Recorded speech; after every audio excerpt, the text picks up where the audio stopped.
नमस्कार विद्यार्थियों, श्रीमती मोहरी देवी तापड़िया कन्या महाविद्यालय जसवंतगढ़ के यूट्यूब चैनल पर एक बार पुनः आपका हार्दिक स्वागत और अभिनंदन है।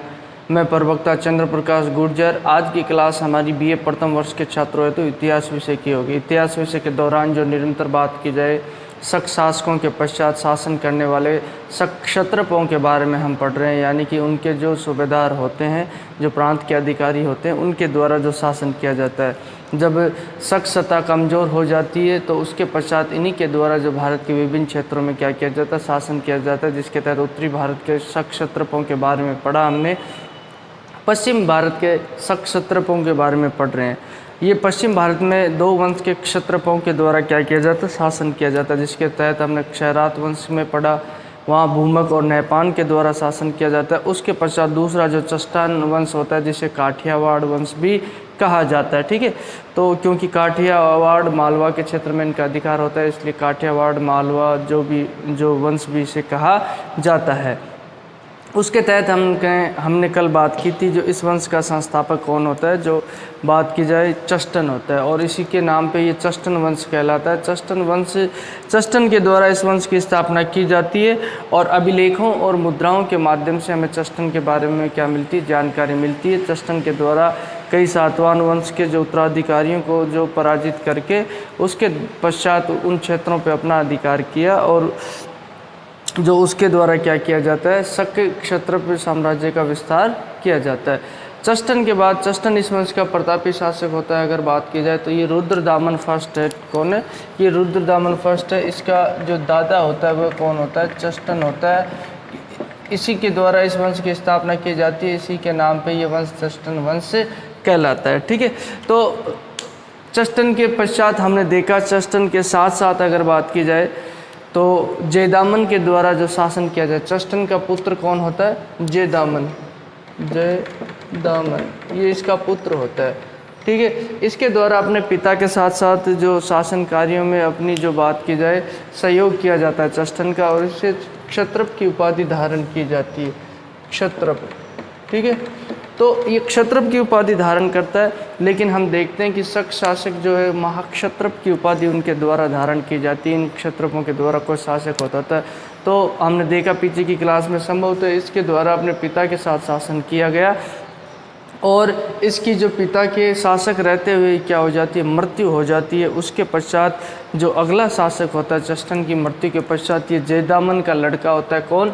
रुद्रदामन। रुद्रदामन किसका लड़का होता है? जयदामन का लड़का होता है। संभवतः इन दोनों के द्वारा जो साथ साथ शासन किया जाता है चष्टन के पहले तो उसका पुत्र जयदामन साथ साथ शासन करता है सम्मिलित रूप से, और उसके पश्चात उसका पौत्र रुद्रदामन भी कुछ समय के लिए जो चष्टन के साथ सम्मिलित रूप से क्या करता है, शासन करता है। अब चष्टन की मृत्यु पश्चात अगला जो पश्चिमी भारत का बात की जाए शक क्षत्रप शासक कौन बनता है? रुद्रदामन प्रथम बनता है। रुद्रदामन प्रथम बनता है, और इतिहास में इसका नाम काफ़ी प्रचलित है। और जो अगर बात की जाए जो सुदर्शन झील के निर्माण और पुनरुद्धार का कार्य भी किसके द्वारा करवाया जाता है? रुद्रदामन के द्वारा करवाया जाता है।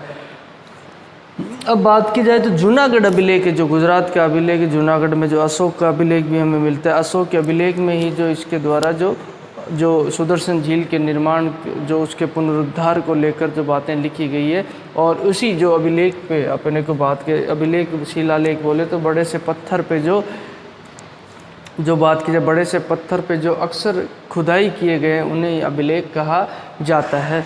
ठीक है, तो अब उस जूनागढ़ अभिलेख में इसकी जानकारी प्राप्त होती है कि इसकी रुद्रदामन प्रथम जो शक क्षत्रप है, इसके बारे में हमें जानकारी जूनागढ़ गुजरात। जूनागढ़ कहाँ पे है? ये गुजरात में। कहाँ पे है? गुजरात में जूनागढ़। ठीक है, तो यहाँ से अपने को क्या मिलती है, जानकारी प्राप्त होती है। और इस अभिलेख में जो तिथि लिखी गई है, ये तिथि कौन सी लिखी गई है? 72 ईस्वी लिखी गई है। और ये जो इनके द्वारा हमने पहले भी बात की थी कि इन शक क्षत्रपों के द्वारा जो शक संवत का प्रयोग किया जाता है, तो शक संवत की शुरुआत किसके द्वारा की जाती है? कनिष्क के द्वारा। और कब की जाती है? 78 ईस्वी में की जाती है। क्या? विक्रम संवत तो ईस्वी पूर्व किया जाता है। ठीक है, लेकिन शक संवत की शुरुआत 78 ईस्वी में जो कुषाण शासक कनिष्क के द्वारा की जाती है। ठीक है, तो ये तिथि अपने को मिलती है उस अभिलेख में अगर बात की जाए तो।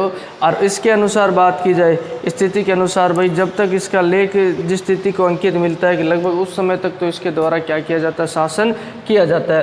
72 ईस्वी लिखी हुई मिलती है अपने को और उसमें 78 जोड़ दे, क्योंकि 78 ईस्वी के बाद में शुरू होती है तो इसमें जुड़ जाएंगे तो ये ईस्वी सन आ जाएगी 150 ईस्वी। ठीक है, यहाँ तक इसके द्वारा क्या किया जाता है, शासन किया जाता है। किसके द्वारा? रुद्रदामन के द्वारा शासन किया जाता है। ठीक है, अब इस अभिलेख के माध्यम से पता चलता है, अगर बात की जाए ये जंग का इतिहास में जो रुद्रदामन प्रथम के नाम से प्रचलित होता है और इसके द्वारा महाक्षत्रप की क्या की जाती है, उपाधि भी धारण की जाती है। किसके द्वारा? रुद्रदामन प्रथम के द्वारा।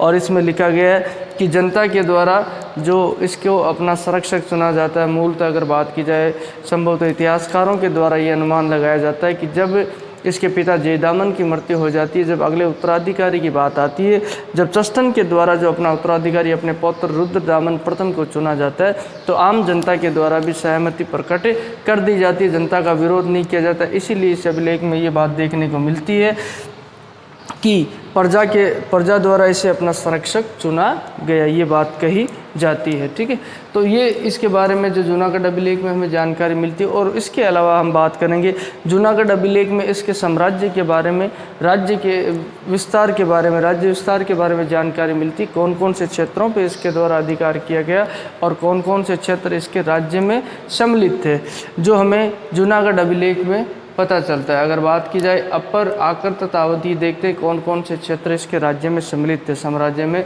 तो अपर, आकर तथा अवंती का क्षेत्र जो इसके राज्य में सम्मिलित था। अब इसमें कौन सा क्षेत्र आता है वर्तमान में बात करो तो पूर्वी और पश्चिमी मालवा।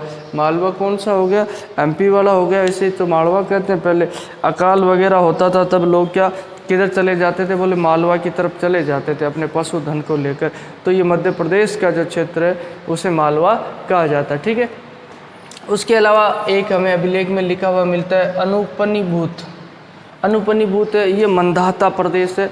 इसकी पहचान तो मैं भी नहीं कर पा रहा हूँ। अगर बात की जाए मंदाता प्रदेश है तो ये इसके बारे में लिखा हुआ, ये संभवतः ये काठियावाड़, गुजरात के आसपास के या मालवा तक के प्रदेश थे, क्योंकि मूलतः इन्हीं क्षेत्रों पे इसका क्या था? अधिकार था।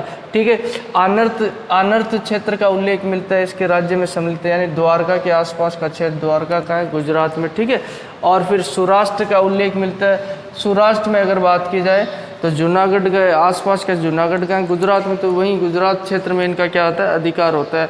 और उसके अलावा स्वभ्रह का उल्लेख मिलता है। स्वभ्रह की बात की जाए तो ये साबरमती नदी का तटवर्ती प्रदेश, साबरमती नदी का वर्तमान में गुजरात में ये। ठीक है, तो ये मरु से तुम समझ गए होगे, मरु यानी कि मारवाड़। ठीक है, मारवाड़ का पश्चिमी राजस्थान का कुछ हिस्सा जो इसके राज्य का हिस्सा माना जाता है, कुछ इस साम्राज्य का भाग था पश्चिमी मारवाड़ का, जैसे जैसलमेर।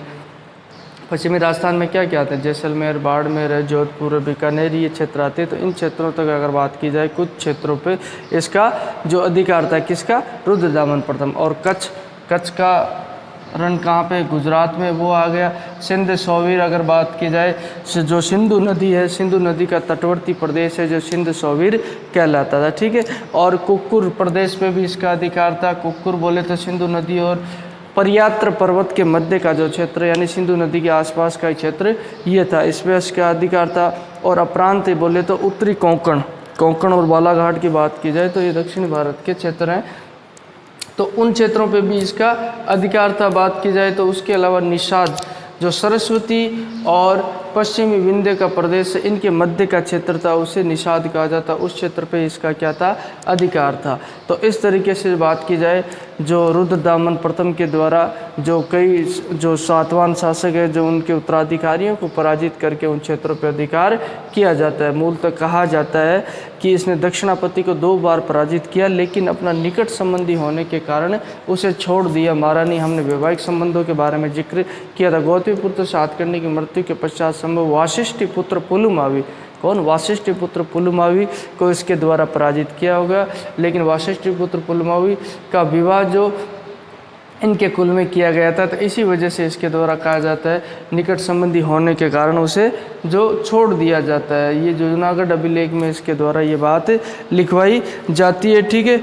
और संभवतः इसके द्वारा जो सातवाहनों के जो उत्तराधिकारी होते हैं, मूलतः जो गौतमीपुत्र सातकर्णी उनके उत्तराधिकारियों से ये क्षेत्र, क्योंकि ये क्षेत्र गौतमीपुत्र सातकर्णी के अभिलेखों में भी इनका उल्लेख मिलता है कि ये गौतमीपुत्र सातकर्णी के अधीन थे, लेकिन उसकी मृत्यु के पश्चात जो दुर्बल और उत्तराधिकारी होते हैं उन पर उनके समय जो इसके द्वारा जो किसके द्वारा जो बात रुद्रदामन प्रथम के द्वारा इन क्षेत्रों पर अधिकार कर लिया जाता है और इस तरीके से रुद्रदामन के द्वारा अपने साम्राज्य का विस्तार किया जाता है।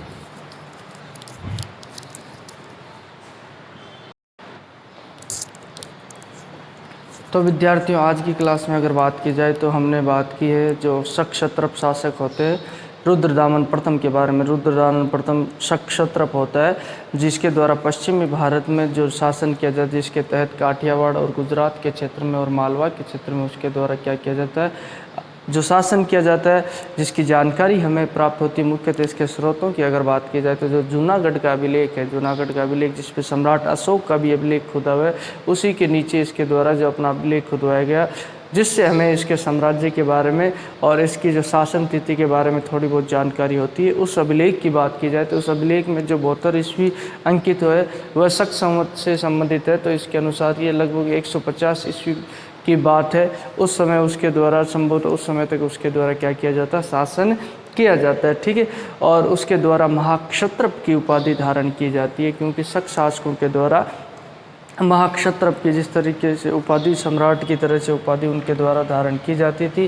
और इसके अलावा जो जूनागढ़ अभिलेख है उसमें हमें जो उसके साम्राज्य के जो क्षेत्रों प्रांतों के बारे में जानकारी मिलती कि मूलतः कौन कौन से प्रांत उसके साम्राज्य में सम्मिलित थे, जिसके तहत अपराकर तथा अवंती का क्षेत्र था, अनुपनिभूत का क्षेत्र था, आनर्त का क्षेत्र था, सौराष्ट्र का क्षेत्र था, स्वभ्र का क्षेत्र था, मरु का क्षेत्र था, कचुक का क्षेत्र था और उसके अलावा कुकुर का क्षेत्र, अपरांत का क्षेत्र और निषाद का क्षेत्र इसके साम्राज्य में सम्मिलित था, ठीक है। तो इसके द्वारा जो कई क्षेत्र जो सातवाहन शासकों से छीने गए और संभवतः सिंध सोवीर का जो प्रदेश है, सिंध सोवीर बात की जाए सिंधु नदी के आसपास का जो प्रदेश है उसको अगर बात की जाए तो उसके द्वारा जो कनिष्क के किसी उत्तराधिकारी से छीनकर अपने साम्राज्य में मिलाया जाता है। इस तरीके से बात की जाए रुद्रदामन प्रथम जो इस वंश का महान चष्टन वंश का महान शासक था, उसके द्वारा अपने साम्राज्य की सीमाओं का विस्तार किया गया। अब अगली क्लास में हम बात करेंगे इसके शासन प्रबंध के बारे में और इसके समय की जो अन्य घटनाओं के बारे में। तो बोलिए, यहाँ तक आपको कोई चीज़ समझ में नहीं आई हो, किसी तरह की समस्या हो, शंका हो तो आप निसंकोच पूछ सकते हो। आपके पास जो शैक्षणिक व्हाट्सएप ग्रुप प्लेटफॉर्म अवेलेबल है उसके माध्यम से भी आप अपनी बात मुझ तक पहुँचा सकते हो। अध्ययन अध्यापन से संबंधित किसी तरह की राय या सुझाव वह भी आपकी आमंत्रित है और मैं उम्मीद करता हूँ आपको बेहतर तरीके से समझ में आया होगा। तो आज की क्लास के लिए बस इतना ही और सभी विद्यार्थियों का एक बार पुनः बहुत बहुत धन्यवाद।